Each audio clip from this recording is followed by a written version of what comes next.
La data de este nuestro acto, por otra parte, no ha sido una decisión aleatoria. Hoy se cumplen, como ya hemos dicho, 10 años exactos de la muerte de Carlos París, siendo presidente de la Junta de Gobierno del Ateneo de Madrid y con la Convergencia para la Estabilidad Democrática del Ateneo. Este es, pues, nuestro homenaje específico, el de quienes seguimos en la Convergencia, el de la agrupación ateneísta Juan Negrín, con la cual en tantos actos públicos participó Carlos París. Está documentado, está escrito, está filmado. Ha habido otros actos desde el día que murió, otros podrá haber, naturalmente. Solo digo que este es el nuestro específico, y no casual, al cumplirse 10 años exacto de su muerte. Por eso nosotros, que no vamos a fastidiar actos de nadie, pues hoy desde luego tampoco es el día para que se nos fastidie este nuestro acto. Nadie. Pues queremos confirmar que seguimos leales a su pensamiento en una triple vertiente: la marxista, la republicana y la ateneísta.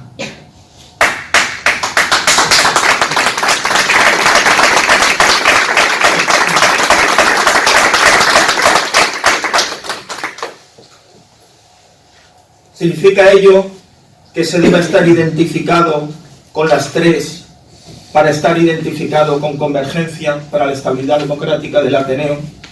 Pues no. Hace falta, para Convergencia, el estar con sus ideas para con el Ateneo de Madrid. Eso es lo esencial en este plano. Si luego, además, se es republicano, republicana, y si se es además marxista, pues ahí entra en juego ya, por ejemplo, la agrupación ateneísta Juan Negrín y el sentido de este acto. Yo voy a hablar algo de la faceta republicana, de la marxista, en su sentido comunista democrático, y de la ateneísta también, en su sentido democrático, participativo y antielitista. Voy a hablar algo también sobre su filosofía, sobre Carlos París, con quien estuve como directivo en este Ateneo de Madrid durante 4 años y medio, hasta la muerte del insigne filósofo español y vasco.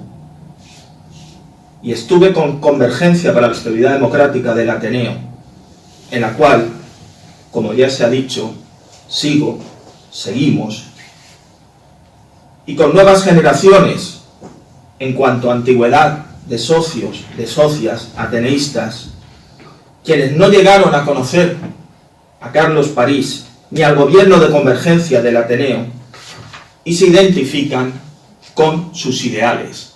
Sí, sus ideales. Eso a mí, perdóneseme, me resulta algo especialmente hermoso, emocionante, pues se establece una continuidad. Como también es emocionante que algunas personas ateneístas, quienes durante el gobierno de Convergencia del Ateneo de Carlos París eran sus detractores democráticamente y en su pleno derecho, reconozcan que no fue un gobierno ni una presidencia que intentaran cambiar en un sentido corporativo, empresarial, el estatuto social del Ateneo. Y por ello, ahora confían en Convergencia como la opción más sólida, más fiable y capaz para que ese estatuto social del Ateneo no se desvirtúe en ese sentido corporativo. Y así se da la paradoja de que junto a su histórica base de izquierdas, republicana, marxista, Convergencia para la Estabilidad Democrática del Ateneo tiene también apoyos en ateneístas conservadores. Repito, conservadores y conservadoras, que no neoliberales. En cualquier caso, sépase Convergencia son unas siglas en este Ateneo, situadas a la izquierda de las del grupo 1820. No digamos ya de otras siglas. Y sin embargo, son también las segundas siglas más votadas en este Ateneo, con más de un 21% de los votos. Desde esa posición, cuando vaya finalizando esta intervención, volveré a hacer una propuesta ante las cámaras, a las siglas Grupo 1820, actualmente las segundas más votadas. Ahora daré algunas claves sobre el pensamiento de Carlos París y también su gobierno de convergencia para la estabilidad democrática del Ateneo. Es extracto de un largo escrito, el cual, con razón de este acto de hoy, publiqué el domingo en la revista digital Neuronas Rojas del Núcleo de Profesionales y Técnicos del Partido Comunista de España, Federación de Madrid, el PCM, y me publicaron con el título Cita el 31 de enero con Carlos París. Expongo algunas cosas. Se ha actualizado hoy, además, con nueva información audiovisual también. Yo remito a ese trabajo en el cual reconozco he invertido la mayor parte de mis energías para este acto. Así, no es ese trabajo escrito complemento de esta mi intervención hablada, más a la inversa. Cuanto hoy digo es simplemente variante abreviada de ese largo escrito. A quien no lo tenga, yo le dejo la dirección y lo puede leer, porque es ahí donde he intentado echar el resto.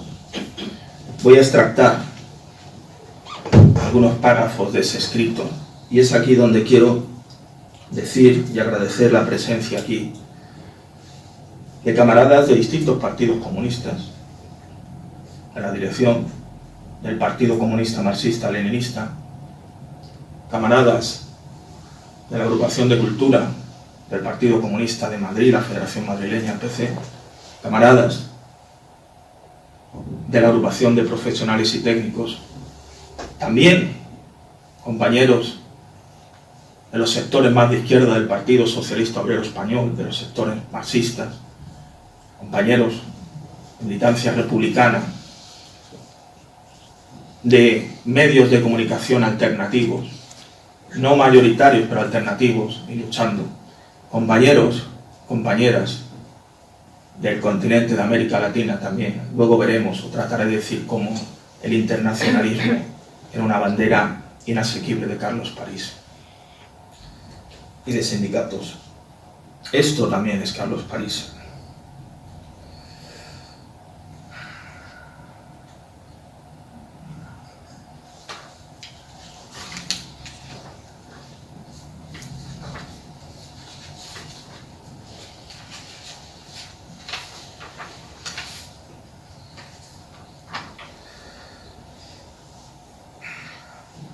Uno de los primeros actos, grandes actos públicos que hizo Carlos París en octubre de 2009, cuando volvió a la presidencia, fue precisamente con la agrupación ateneísta Juan Negrín. Fue un homenaje a Luis Companys. El buen entendimiento sobre la base republicana de izquierda no se ha inventado ahora. Estuvo Rosa Regás, Oriol Bohigas, Miguel Jordá, buen amigo, algunos fallecidos. Estuvimos Pedro y yo. Porque, como bien ha explicado Pedro, es verdad que al principio hubo unos desajustes cuando fuimos, yo estuve en esa visita que hizo Pedro, cuando la precandidatura, porque aquí veníamos de una lucha interior contra un gobierno de entonces, del Ateneo, del cual luego algunas personas al final han acabado, nos apoyan ahora, sobre todo ahora en estos momentos. Pero bueno, en un gobierno ya se estaba agotando.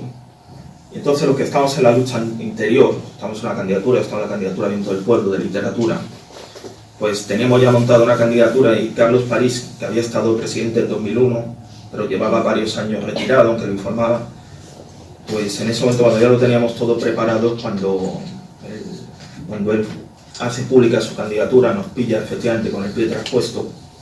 Nosotros no queremos dejar a la gente a la que hemos comprometido, y hubo efectivamente en ese momento, y no lo hemos ocultado, ese desacople. Pero la prueba de que éramos... Esto, cuando yo reflexiono sobre ello, me recuerda un poco, es como la cuestión, salvando las distancias, pero me van a entender, la lucha antifranquista, los del interior y los del exterior. Los del interior teníamos una perspectiva porque estábamos aquí en la lucha. Pedro, servidor, Eliseo Sánchez Caro, tal. Carlos París, que seguía teneísta, pero él estaba, lo veía con otra perspectiva. Y además eran los últimos años del presidente Avellán, cuando además no se sabía si se iba a presentar o no. Eso es verdad que produjo un desajuste. Hubo dos candidaturas, pero curiosamente la nuestra, que no era la de Carlos París, pero tuvo un nivel de voto muy parecido. Y sabiendo todos además que éramos de izquierdas y alternativos, y de ahí es como nace la convergencia, es el núcleo de la convergencia, por eso se llamó convergencia. Luego hubo personas, eso lo hemos hablado Pedro y yo alguna vez, personas ya de otras ideologías, pero el núcleo fue convergencia porque era el sector de izquierdas que representaba a Carlos París, el exterior, y el nuestro, de esa lucha aquí interior. Y ese es el origen. Y la prueba es que a los 2 o 3 meses ya estábamos todos ahí haciendo actos, efectivamente. Ahora ha sido noticia, como ustedes sabrán, la polémica de Isabel Díaz Ayuso, de unas subvenciones de 100.000 euros y su forma de materializarse en nominativa o finalista. Ha habido revuelo con el actual presidente de la Ateneo, luego me referiré a él, Luis Arroyo Martínez, de las siglas del Grupo 1820. Bueno, pues el gobierno de Convergencia a Carlos París se le llegó a quitar cerca de 700.000 euros, no 100.000, 700.000. Es verdad que eran los años más duros de la crisis. Carlos París no se quejó particularmente cuando lo entrevistaban, decían, esto es por política, había algo de política, pero él no se hacía el victimismo. Pero no es nuevo esto, además que yo espero y he mostrado públicamente mi apoyo al presidente para que estos 100.000 euros de Ayuso, para entendernos, que se materialicen. Pero a Carlos París y a nosotros nos quitaron 800.000. 800.000. Y les aseguro que tal vez, porque era una junta, nos llamaban los comunistas, aunque solo fuéramos 2 o 3 comunistas, donde hay un comunista ya todos son comunistas, como sabemos, y masones, efectivamente. Eso entonces ya no dolía tanto. No hubo tantas voces en determinada prensa. La campaña que ha habido ahora de, oh Dios mío, la Ateneo, hay que salvar, no la hubo tal, hubo en algunos medios, eso es cierto. Pero no fue igual, y estamos ahí. Y eran 800.000, que estuvimos, que vamos, que lo que tuvimos que vivir y sufrir ahí, luego me referiré, es decir, y ahora por 100.000 euros, que son 100.000 euros, pero Dios mío, algunos medios. Pero antes no, como era Carlos París, era Paco, era Miguel, era Pedro, pues algo habrán hecho, los comunistas ya se sabe. Bueno, perdonen como ya digo, como lo que tengo sistematizado lo he escrito, insisto, en el correo yo les pongo donde leerlo, este coloquio va a ser algo muy habitual y muy inhabitual en mí, que saben que siempre suelo llevarlo escrito, además nunca suelo ser yo quien cierra las intervenciones. Aquí va a haber una cierta dosis de improvisación por mi parte, que no digo que sea bueno, porque yo no soy particularmente un improvisador. Pero aquí no hay más remedio y así será.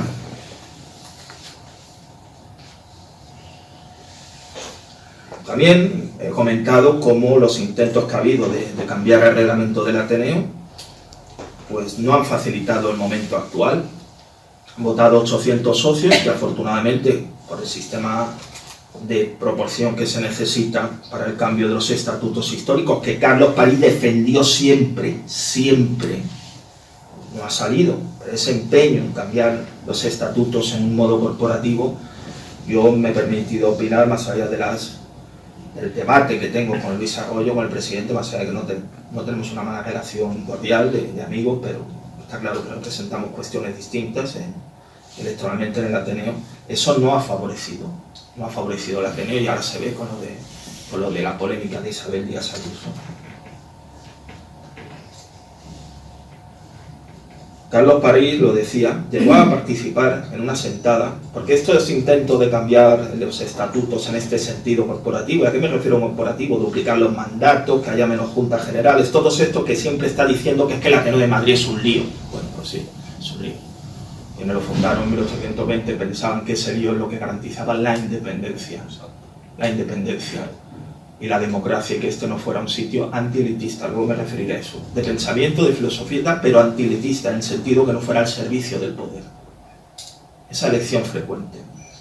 Sin embargo, cada cierto tiempo aparecen voces, algunas bien intencionadas, no digo que con mala intención, diciendo que bueno, que hay que quitar eso, pero eso no es nuevo, ¿eh? Y por ahora, afortunadamente, siempre se ha derrotado. Pero es verdad que cuesta porque ahora, últimamente, grandes medios de comunicación y corporaciones, porque son corporaciones objetivamente, están presionando. Yo no sé qué interés de repente han sentido en el Ateneo de Madrid. Antes lo tenían un poco, ahora les interesa. Tiene que ver, supongo en términos marxistas, por lo de la concentración de medios. Cada vez hay que coger más porque hay menos para repartir. Bueno, Carlos París participó en una sentada en defensa del reglamento, y eso está en los diarios de la época, junto a Carmen Martín Gaite. Digo para los que digan, no, que Carlos París es el reglamento, no mucho, en una sentada, al año 1997, ya tenía unos años, con Carmen Martín Gaite, para defender el reglamento histórico del Ateneo, que está vigente. Porque cuando hablamos del reglamento histórico del Ateneo, se dice 1984, sí, es cuando se recupera, que también hubo una batalla ahí, que la ha escrito formidable, contra los de Choica Goitia, que la UCD afilió a 800 socios y socias de golpe para intentar cambiar. Fue una operación, comienzo de 1982, totalmente planificada, y en aquel momento desde la tardo UCD, para entenderlos. 800, ¿eh? O sea, aquí no tenemos miedo que nadie diga las invasiones, yo no creo en las invasiones. Aquí viene gente, digo que vengan, ya les convenceremos. 800. Y no lo lograron.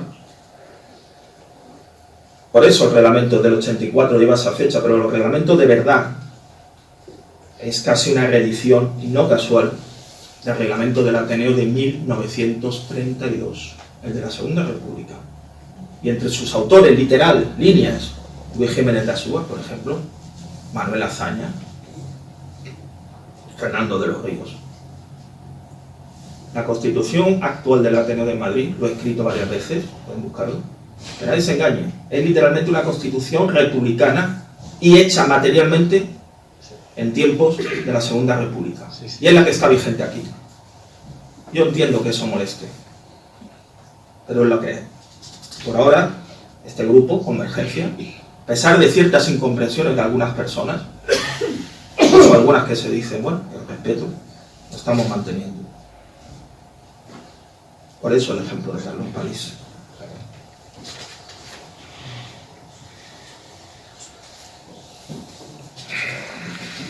No voy a hablar, bueno, que ahora mi consocio se ha ido, se ha molestado, porque hemos dicho que el acto de Falange de 2019, el gobierno de Convergencia llega hasta mediados de 2015.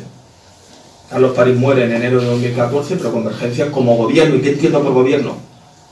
En la mayoría de la Junta de Gobierno dura hasta mediados de 2015. Luego lo que viene son otras cosas donde Convergencia sigue teniendo representantes, a veces muy destacados, Eliseo, Victoria, pero ya no tienen la mayoría del gobierno, no la hemos vuelto a tener. Luego vienen muchas cosas, hasta ahora, que es un periodo, el periodo de ahora es muy distinto, pero luego vienen 7 años ahí, hasta ahora, que vuelve a asentarse un grupo fuerte, que luego ya veremos, o ya lo caracterizaré, el grupo 820. Lo que hay es un periodo efectivamente de inestabilidad, pero inestabilidad, como yo he escrito, porque lo que se hace básicamente es, y los más veteranos sabrán de qué hablo, un pentapartito frente a la Convergencia. Todos los otros grupos, para que no gobernemos, no volvamos al gobierno. Porque éramos, recuerdo, una vez más, los comunistas. Aunque fuéramos 2 o 3 los comunistas, que lo somos, pero da igual, los comunistas. Y eso es lo que generó la inestabilidad. Y masones. Eso es, y masones. Y masones. Y masones. Eso es, no, es que lo llegan a escribir. Claro, claro. El señor al que no voy a nombrar, por el cual el querido consocio se ha enfadado. Hoy no voy a mencionar a ese expresidente que es con el que viene Falange. No lo voy a mencionar, por Dios que no voy a mencionar su nombre. Ese expresidente vivo, antes no lo voy a mencionar. Expresidente. Pero eso viene después de Convergencia y frente a Convergencia. Y esa inestabilidad que ahora se argumenta a otro grupo que es distinto, que es verdad que no son estos, porque estos vienen de fuera los de ahora, bien legítimamente, lo que esgrimen es que el Ateneo era inestabilidad. Mirad, dinos Falange, sí. Yo les doy razón, inestabilidad, Falange, pero ¿por qué? Porque lo que se quería impedir es que el grupo, hasta que viene este nuevo, el grupo mayoritario, gobernásemos. Insisto, el pentapartito en modo ateneísta. Y esa es la explicación. Hay que decir estas cosas que no se saben. Llegó hasta Pedro J, lo tengo apuntado. Pedro J lo cogen de vicepresidente. Sí. Se llega, pero como no cuaja, pues no, porque el sistema no. Pero vamos, las operaciones que ha habido aquí.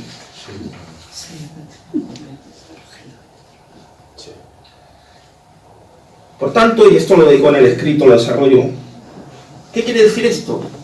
Que no son las normas, menos las del Ateneo, las que están mal hechas, que generan inestabilidad. Están muy bien hechas, pensadas por intelectos que ya quisiéramos en nuestro tiempo. Es la actitud de las personas, la ética y la moral, y eso es fundamental en la obra de Carlos París, cuyo último libro publicado en vida, que luego que he analizado en el escrito, es Ética Radical. Las normas pueden ser formidables, pero si las personas, quienes tienen que respetarlas, y sobre todo quienes tienen que aplicarlas, y tienen el deber de hacerlas respetar, no tienen esa ética y esa moral, que es el fundamento, en mi opinión, de toda la filosofía de París, entonces da igual que cómo sean las normas. Pero eso no significa que las normas, unas normas democráticas y participativas, estén mal. Significa que tenemos que hacer pedagogía y esforzarnos por mejorar a las personas. Que eso está en el fondo cristiano de base compatible con el marxismo, luego lo diré, de Carlos París. Porque ahora se nos argumenta que es que con estas normas que es que ya no se puede. ¿Cómo que no se puede? Claro que se puede. Tenemos que estar a la altura, somos nosotros, nuestra generación. Si pudieron, Carmen de Burgos, Juan Negrín, Fernando de los Ríos, Federico García Lorca, Clara Campoamor, Hildegard Rodríguez, no vamos a poder nosotros y nosotras. Ellos no se quejaban de inestabilidad.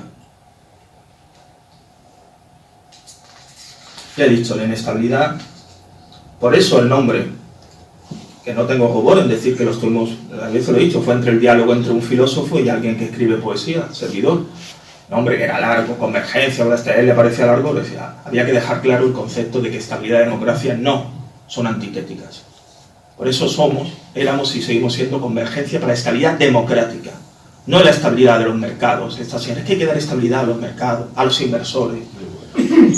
Ese es el nombre, y debo decir con perdón, por eso que ese nombre lo pergeñamos entre Carlos París y servidor, un filósofo y un poeta. Pero Carlos París también era muy poeta, luego algo dedicado a eso. Carlos París sostenía sin cansancio la importancia de la ética y la moral al servicio de lo público.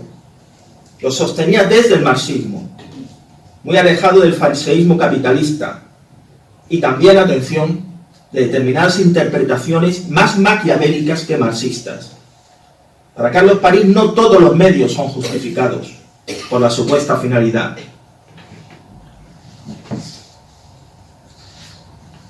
Fuerte componente ético y moral.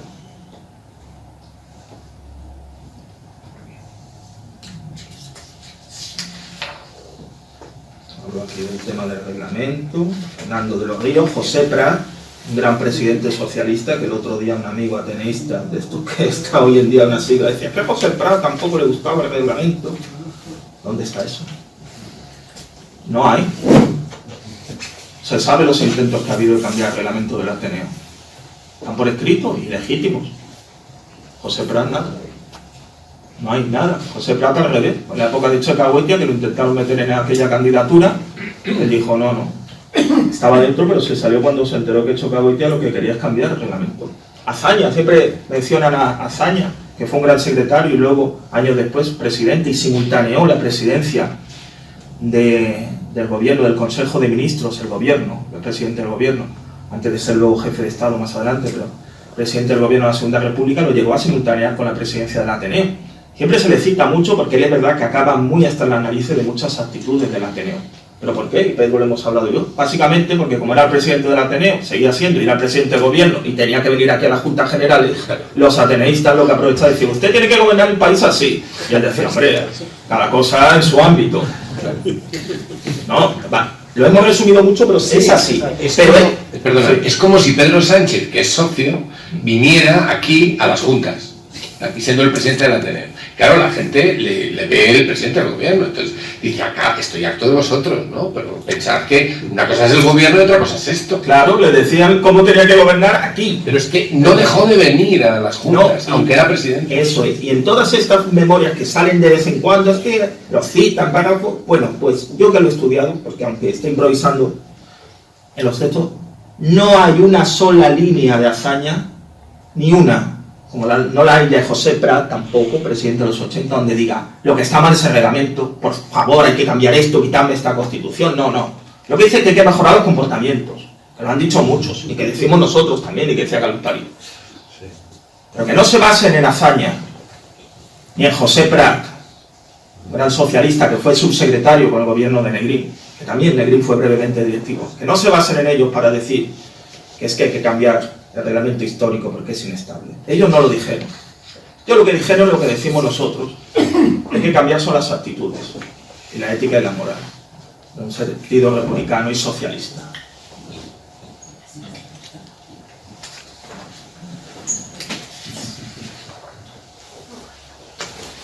El propio actual presidente del Ateneo ha llegado a decir, y esto es bueno, digo, que el último periodo un poco notable del Ateneo, la palabra dice él, fue el de Carlos París con Convergencia. Luego, efectivamente, viene, los historiadores me entenderán, la fitna, que dicen para referirse al final. Pero hasta Luis Arroyo, aunque compita electoralmente frente a Convergencia, por lo menos de momento, ha llegado a reconocer. Esto es una memoria de actividades del Ateneo, presidido por Carlos París, con la Convergencia, solo de un año, solo de un curso, 2010-2011, solo. Y aquí hay, este libro no sé si está ya disponible en el Ateneo, yo tengo esta copia, y como han dicho, si dijéramos las personas que pasaron por aquí, sobre todo los movimientos sociales, cómo se le dio voz, el 15M, luego mencionaré, no es que viniera el 15M, cuando ya se había constituido, es que las reuniones constitutivas, la rueda de prensa, cuando no conocía a nadie, y ni se sabía que... La rueda de prensa, y yo era coordinador de actos, como saben, en Ateneo en esa época, Juventud Sin Futuro, fue aquí. La manifestación del 15 de mayo se presenta en sociedad en este Ateneo. Y luego, más adelante, Carlos París va a simpatizar con el 15 de mayo, pero también va a haber un poco sus limitaciones, ¿no? Hay párrafos al respecto, dice que la vena antipolítica no es la suya. Carlos París siempre va a reivindicar la utilidad y la importancia de la política. Pero era porque había un hervidero, era una época efectivamente donde había una ebullición social, el Ateneo se empapaba de ella, pero el Ateneo también la potenciaba. Sin ese Ateneo, yo estoy seguro, y esto ojalá haya historiadores valientes que se atrevan a estudiarlo, que el periodo muy especial en la historia de este país, entre 2009 y 2014-2015, no hubiera sido posible en la forma en que fue, sin el Ateneo de Carlos París y de la Convergencia. Las grandes convocatorias por la defensa de la sanidad pública y de la educación pública, está nuestro compañero Paco del Barrio también, fueron aquí en este Ateneo de Madrid. Un hecho muy poco conocido ahora también, el momento en que yo creo que fue el punto más clave, que aquello podría haber dado más de sí, pero bueno, no vamos a analizar qué pasó luego. De otras cosas pasa que muere Carlos París y luego viene, al año y pico salimos del gobierno nosotros de aquí, con la Espetapartito. El momento en que los indignados, esa indignación que tenía un punto objetivamente algo burgués, pero bueno, de personas de clase media que no habían visto, y la tradicional lucha obrera, llegan a confluir y hay un maridaje. Las famosas marchas de la dignidad, las columnas que llegan hasta Madrid, fueron presentadas aquí, en esta misma sala, lo recuerdo bien. Aquí estuvo Irene Montero, antes de ser conocida, y algunos otros que luego sí, luego van a estar en la política y van a lograr cargos, y ahí no voy a decir nada porque allí cada cual valore. Pero estuvieron aquí y se presentaron muchos dirigentes meteóricos, que no voy a valorar ahora dónde están o dónde están, fueron forjados en este Ateneo porque estaba abierto a la sociedad de verdad. Las marchas de la dignidad, se puede ver. Y luego, el último acto, que es lo que he citado en mi estudio, igual que uno de los primeros que hace con la agrupación Negril, el último que hace, aunque no llega a estar vivo, pero lo hace porque él estaba allí, lo iba a presidir, él, al final estuvimos Pedro y yo, con la agrupación Negril, el manifiesto de intelectuales por la Tercera República, que firmaron muchísimas personas. Fue en febrero se presentó, él falleció el 31 de enero, en febrero, 14 o 15, lo tengo escrito, de intelectuales por la Tercera República. Aquello, pues luego no se prosiguió, pero 5 meses después de aquello, abdica Juan Carlos I.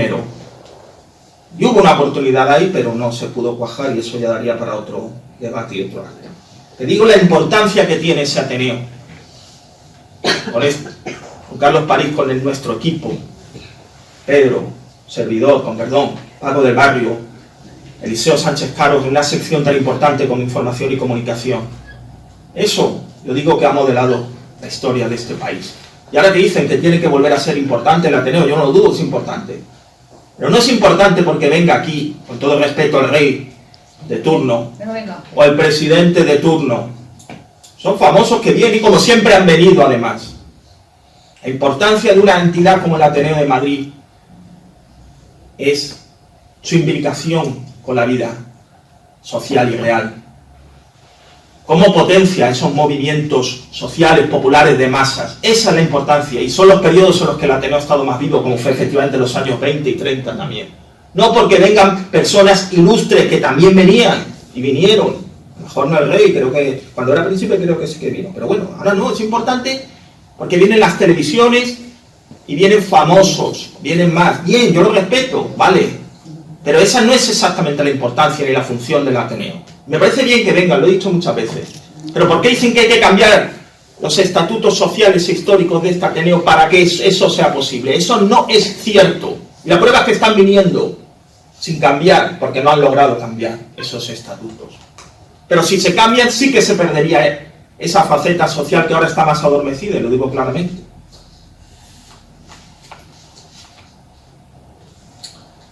Bueno, logramos ese equipo en medio de una crisis económica terrible del país, mantener el Ateneo independiente, y se nos decía desde las administraciones, muy beatíficamente, bueno, es que tenéis que abriros a nuevas dinámicas, a nuevos tiempos, porque claro, es que sois un poco anticuados con esas formas vuestras sociales y eso no atrae inversores, tal. Bueno, no cambiamos en eso, atrajimos inversores, sí, se alquilaban salas que ya se alquilaban antes y se siguen alquilando, pero eso no significa que la inversión entre en los órganos de gobierno. Ese es el peligro. Dejar una sala unas horas, eso siempre se ha hecho y lo hacen muchas entidades. La cosa es facilitar los sistemas de gobierno, ponerlos a la facilidad y a la conveniencia de las grandes corporaciones y grupos mediático-empresariales, que son empresariales sobre todo. Y me da igual, perdonen que lo diga, que sean grupos que se dedican de izquierdas o de derechas. Al fin y al cabo son corporaciones capitalistas todas, cada una orientada a su sentido. Me da igual que se llamen Grupo Prisa, con todo respeto, a Tres Media o quien sea. Pueden venir, siempre han venido. Pero las estructuras del Ateneo no están a su servicio. Están al servicio de la sociedad. Porque hay una cierta tendencia, y París lo analizaba en su obra, a estos grandes grupos.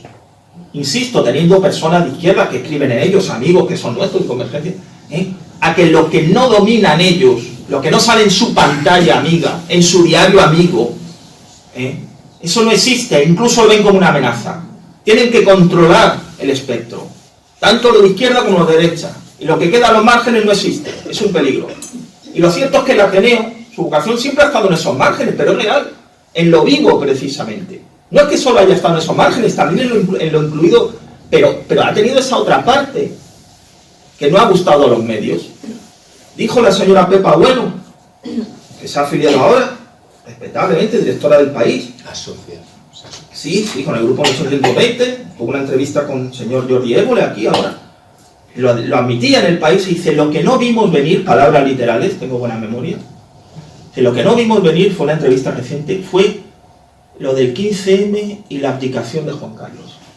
Y ellos admitían que sus medios no lo habían visto venir, no sabían. Bueno, Pues ahí está la grandeza del Ateneo. El Ateneo sí lo vio venir. Aquí lo vimos venir. Para mí no con mal, pero lo vimos venir. Y eso estuvo aquí. No toda la realidad tiene que ser fabricada, ni ser la que sale en los grandes medios. Esa es la lucha principal. Y eso está en la obra de Carlos París. Absolutamente. Lo dice claro. Que es el mayor peligro. Cuando esas corporaciones, como tales corporaciones, troquelan la realidad, fabrican la realidad, inciden en la cultura. Creo que una revolución tiene que tener una dimensión cultural en un sentido amplio. De aquí que el Ateneo pueda ocupar en la cultura un lugar que no tienen otras instituciones. Si analizamos su historia y el origen de su creación, nos daremos cuenta que está inscrito en una tradición popular. Siempre fue un lugar de debate y encuentro menos formal que el que puede representar la Academia. Esto lo dice Carlos París en Mundo Obrero en diciembre del 97.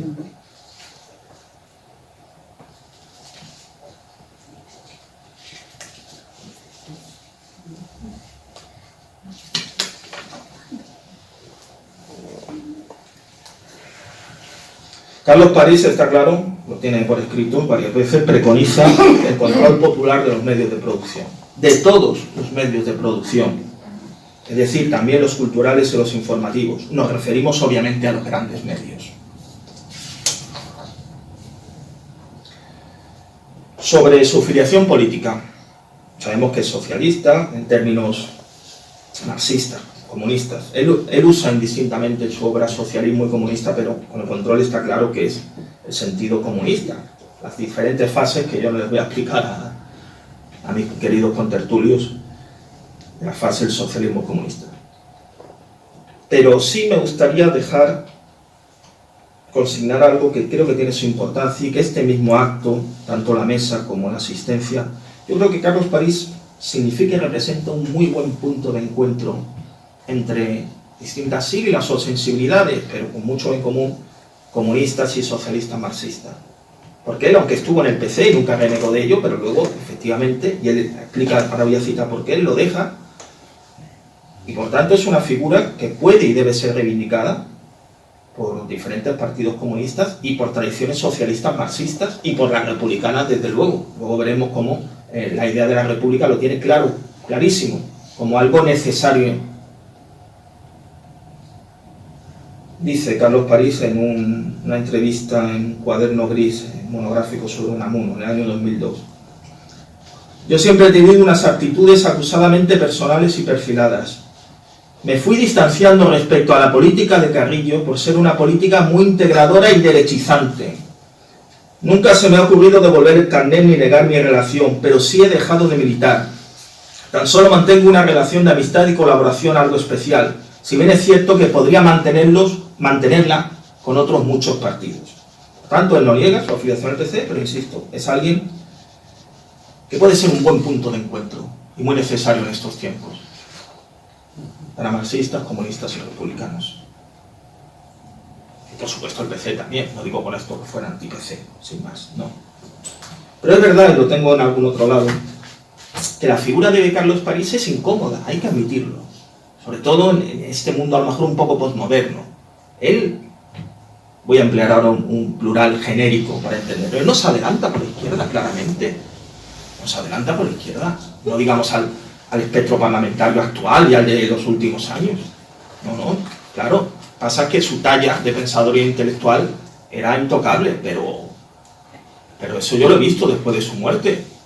Es decir, el aspecto filosófico bien, pero el ideológico, la figura política de Carlos París es de esto que dice, a ver dónde lo ponemos porque es revolucionario, y es decir, deja en evidencia muchas renuncias. Él tiene artículos literal que cito algunos párrafos, dice las renuncias de la izquierda. Lo dice con toda claridad, lo escribe.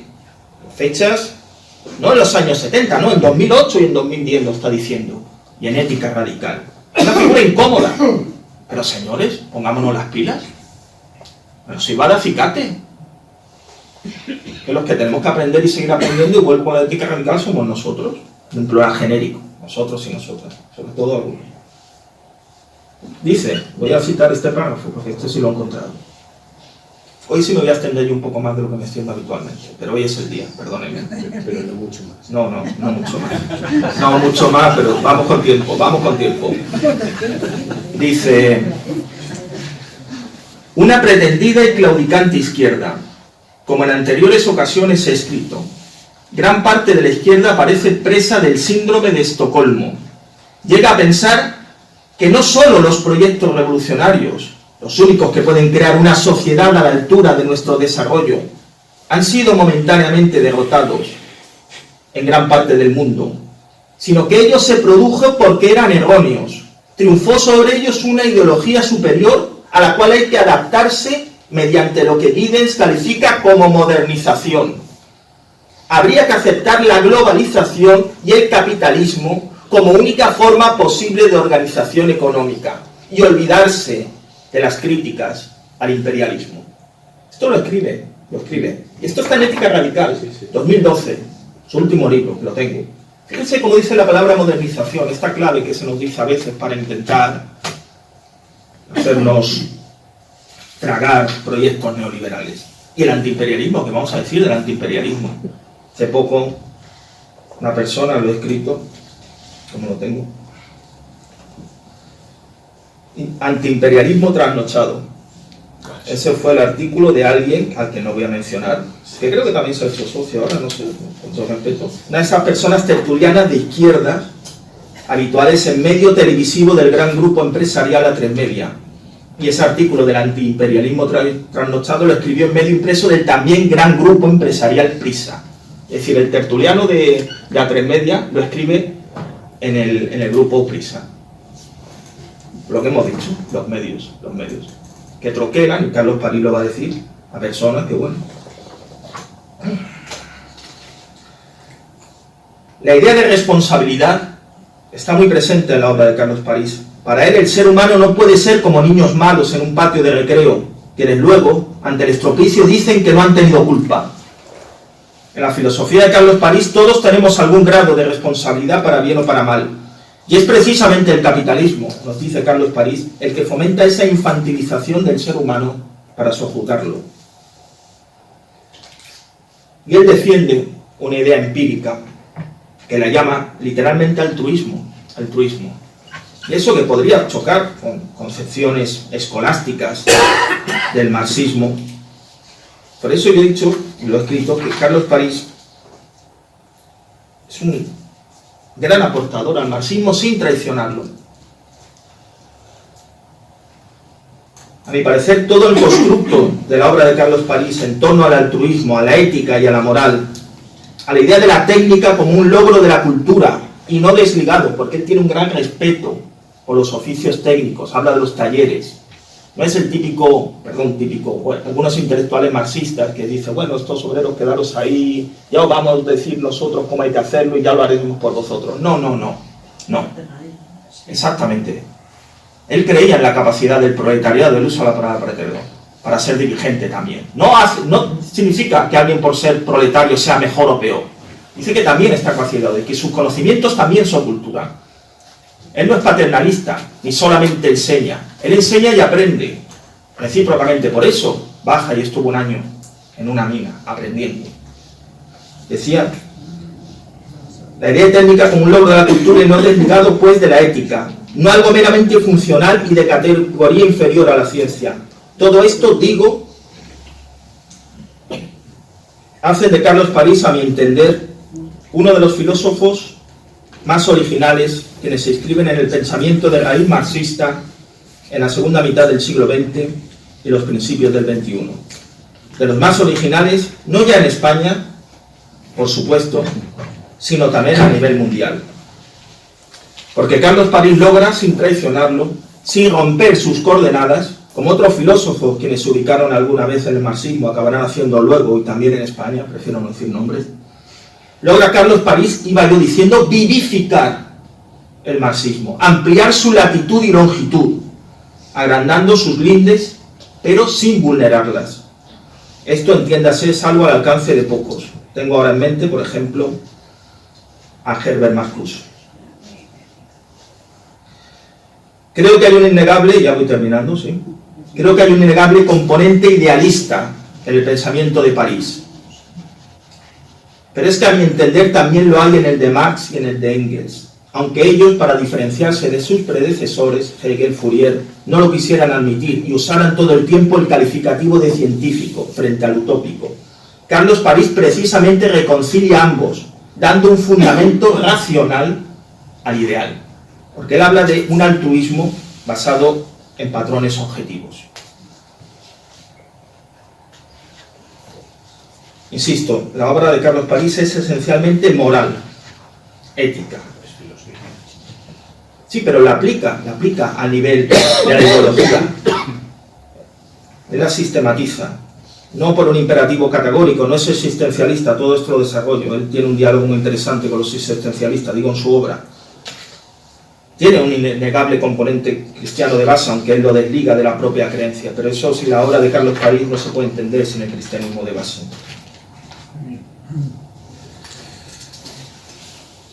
Para Carlos París, la clase obrera, como he dicho, es perfectamente capaz de tener labores de gobiernos y dirigentes.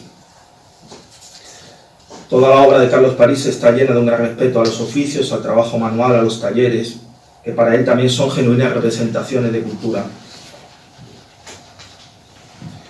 Él habla como el grado actual del capitalismo, el consumismo, degrada por sus mismas raíces, convirtiéndolo todo en algo efímero, la obsolescencia programada, pero no solo a nivel técnico de productos, sino también de la cultura. Por eso tener que todo, hay que modernizarlo y cambiarlo, aunque no se sepa bien para qué. El consumismo. Pero él lo aplica, lo explica, sobre todo, cómo eso ha pudrido sus raíces también, la idea de la cultura y de la comunicación. Se fabrican consumidores, no se fabrican productos para el consumo, sino consumidores para el producto. Todo esto lo desarrolla y completamente aplicado a la realidad, sobre todo cultural. Bien, finalizo. Él defiende también el socialismo real, aunque en su momento fue crítico. Luego, cuando cae, él dice, bueno, pues hay que reconocer los logros, y fue crítico en su momento, pero no, una vez cuando cae, reconoce y lo defiende. Él mismo lo dice. Mi actitud fue crítica hacia eso que se llamaba el Pacto de Varsovia, que fue sin duda una superpotencia rival de los Estados Unidos. No obstante, después de que todo eso se hundiera, he tratado en cambio de defenderlo, pues en cierta forma las críticas que se han hecho han sido extremadas, insuficientes y tremendamente sectarias. El internacionalismo de Carlos París, por favor. Él tiene un enorme respeto por el tercer mundo. Lo piensa, él critica, y eso entraría de lleno en conflicto con determinadas interpretaciones que estamos viendo ahora, neoimperialistas, incluso de determinada izquierda, de que los españoles fuimos allí a sembrar cultura y civilización. Él critica esto y cita a Lenin además. Dice que ningún pueblo, por tener pretendidamente una cultura más amplia, tiene derecho a sojuzgar a los pueblos. El componente internacionalista en Asia, en África, en América Latina está muy presente hasta el final de sus días en la obra de Carlos París. No tiene nada que ver con ese paternalismo también que determinadas ideas de izquierda, incluso comunistas, algunas, no de los que estamos aquí, desde luego, ni de los que representamos, hablan, ¿no? Y ahora sí termino. Voy a terminar con una cita poética, pero que viene al cuento. Pero antes...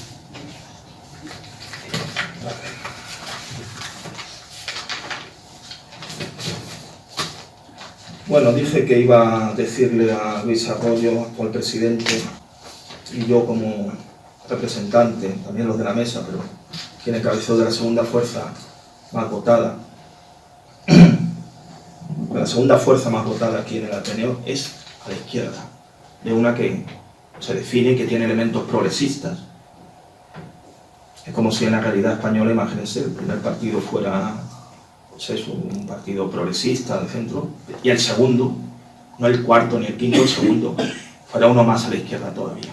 Pues esa es la realidad electoral del Ateneo hoy. Y yo desde esa posición le he dicho, y sigo invitándolo, lo he dicho en varios artículos, a Luis Arroyo, que por favor deje un poco los intentos de cambiar el reglamento de esa manera, ahora que hay una amenaza neoliberal, que yo creo además que él tiene elementos neoliberales, algunos que ya estaban en el Ateneo. Si quiere un acuerdo de izquierda amplio, completo, que atañe a todos los aspectos de la vida ateneísta, se lo ofrecemos para esa estabilidad, sin nosotros desaparecer, por supuesto, que es lo que han hecho algunos que se han subsumido. No, nosotros siempre estaremos ahí, como siglas y organización. Y en ese marco, pero solo en ese marco, un acuerdo integral, solo en ese marco podríamos explorar algunas posibles revisiones de algunos elementos del reglamento para mejorarlo. Carlos París también admitió, aunque lo defendió, que en un momento dado, si la gente lo quería, sí, pero de luego no el cambio, no lo que se ha pretendido, que no ha sido una reforma, ha sido una sustitución pura y dura de un reglamento social por uno corporativo.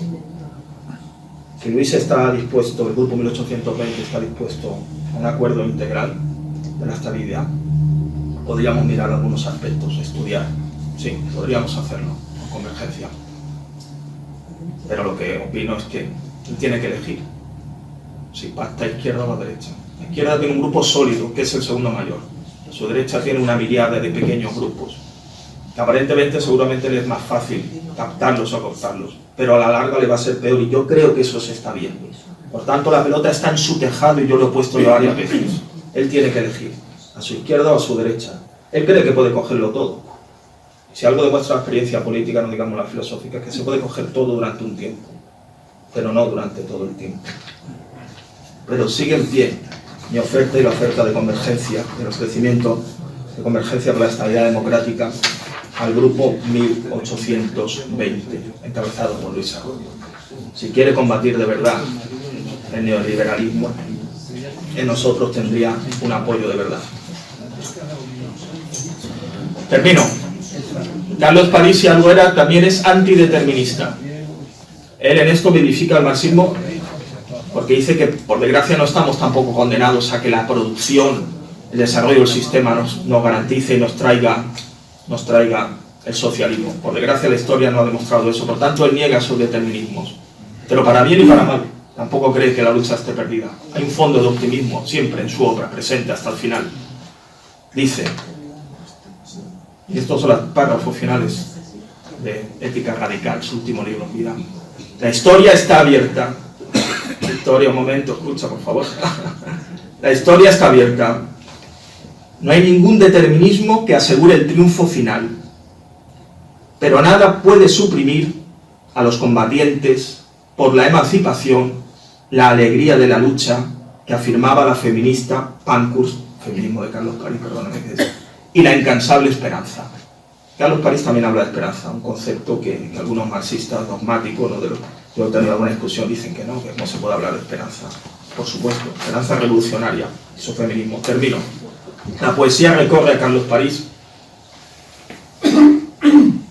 y hoy que recordamos 10 años de su muerte física, pero no la de sus ideas, sus ideales, su ejemplo marxista, republicano y ateneísta. Dijo Miguel Hernández, un poeta obrero, pusimos su retrato en el centenario de su nacimiento, fue en la Junta de Convergencia de Carlos París, él inauguró, hay fotos. Estaba no en la galería, porque en esa época no podemos tocar la galería como tal, sino en una parte, ahora está en una dependencia interior, camino de secretaría, lo cambiaron otros gobiernos, pero bueno, sigue ahí, está ahí Miguel Hernández. Decía Miguel Hernández en Viento del Pueblo, 1937, en su elegía primera, Federico García Lorca, poeta asesinado. Decía Miguel Hernández, muere un poeta y la creación se siente herida y moribunda en las entrañas. Carlos París, que era filósofo, pero también algo de poeta, yo creo que cuando murió París también la creación se sintió herida y moribunda en las entrañas. Pero también Miguel Hernández, en ese poemario Viento del Pueblo, dice, en su elegía segunda, a Pablo de la Torriente, el combatiente republicano, hispano-cubano, que murió de cara al fascismo luchando, estas palabras de Miguel Hernández, que yo creo que se pueden aplicar perfectamente en tal día como hoy, 10 años después, a Carlos París. No temáis que se extinga su sangre sin objeto, porque este es de los muertos que crecen y se agrandan, aunque el tiempo devaste su gigante esqueleto. Viva Carlos París, viva el Ateneo, viva el socialismo.